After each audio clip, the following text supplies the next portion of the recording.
What's up and welcome back to my channel. Now today I'm going to be giving a review for the movie Mission Impossible Fallout. Now this is the 6th film in the series, and it again stars Tom Cruise as Ethan Hunt. Now this was a pretty entertaining film. The action was solid in it. The performances of the actors were pretty good. I thought the chemistry between the actors were pretty good too as well. But at times I feel like it was kind of like all over the place, you know.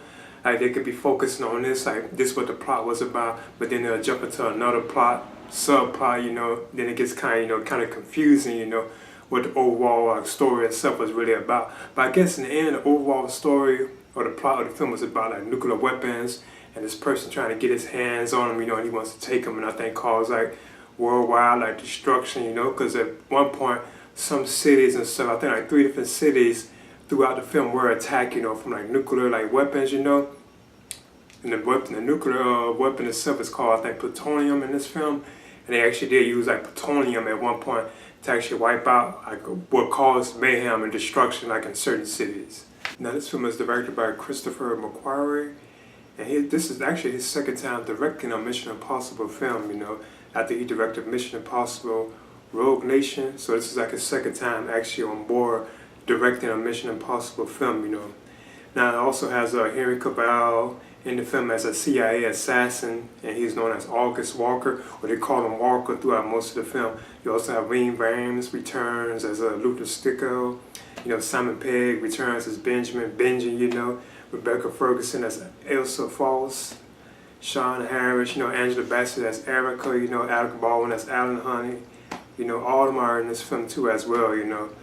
Now the overall like film, like I said, I felt like at times like it was kind of like all over the place. Because at one point you have like the film open with like Ethan Hunt, you know, like him on a mission to actually stop these plutonium like weapons from being like delivered to some other area, like another location. But somehow it gets messed up like in a situation where he actually has to save Luther's life, you know. He actually has to save his life. And once he does that, in the process of him doing that, like the weapons, the plutonium, like weapons themselves are taken away. You know, somebody steals them and take them away. You know, and then after this happened, like that's when like the destruction, like in 3 different cities, like happens. You know, like I think like Jerusalem and like some other like places too as well. I forget their names. Like a nuclear, like you know, like plutonium, like explosion. You know, like explosion is happening from like these weapons, like the cause of these weapons. You know, so right there, that was like a mishap, like I guess you could say a problem that like Ethan had, you know, like, you know, and they're kind of against what he did, you know, because he didn't do what he had to do, you know, to actually stop this from happening, you know, so it kind of got out of hand, you know, like blew out of proportion. You also have Sean Harris, who returns as Solomon Lane from like Rogue Nation, and he's again like in the film like the mastermind behind what's kind of going on in the film itself, you know. Now this group of like people that are carrying like these plutonium weapons are known as the Apostles, and they actually they are down to like 2, if I'm not mistaken, like in the film. Once one is lost, because there's actually like 3 of these plutonium things, because they look like these like spears, like these silver spears, and like one of them was already used to cause like destruction, like in Jerusalem, and like the other 2 cities like I mentioned, you know. So like the last 2 are actually being like transported. So like Ethan Hawke, you know, and like the character of Walker, who's played by Henry Cavill, they're like on a constant mission to try to stop these weapons from getting like in the wrong hands. So you have all that going on. Then it's like, of course, there's like the usual like betrayals and like twists and turns. Like, oh, you didn't think this was happening. Then you thought this person was bad, and they really weren't bad. And you thought this person was good. And you know what I'm saying? Like the usual like twists and turns, you know. But it is like still entertaining film, you know. The action scenes, like I say, were pretty good. Now, I thought Henry Cavill's character of August Walker, no, he was kind of okay, you know. I thought he was fun, but I feel like he was kind of like, he wasn't really that imposing, you know, because from the get-go, like when he first meets like Ethan Hunt, he has like a mishap, you know, when they're like I think skydiving, like down to like a location, you know, they get messed up like in the parachute and stuff, and right there you could tell that something was like wrong, like, you know, with his character, you know. But he was okay, but I still feel like he wasn't as imposing and as powerful as he could have been. But he was still pretty decent, you know. I thought he was okay, you know. He's like daring and aggressive, but I feel like he was just too much like, he was like the character itself wasn't like I thought like it should have been, you know, being like how he's been played or been portrayed. He's supposed to be like this deadly assassin, you know, like one of the best assassins they ever lived or something like that, you know.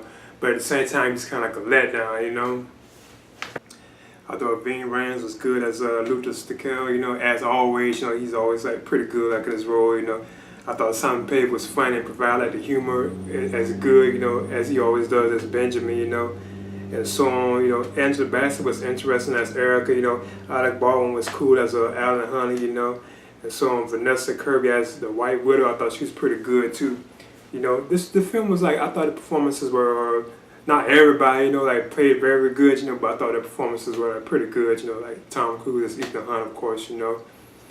But overall, in the end of Mission Impossible Fallout, I thought this was another entertaining entry in the series, and I do believe this was kind of like one of the best in the series. Like the action scenes were pretty good, you know, and they're kind of long to it, lengthy, you know, so I thought that was kind of exciting and interesting too.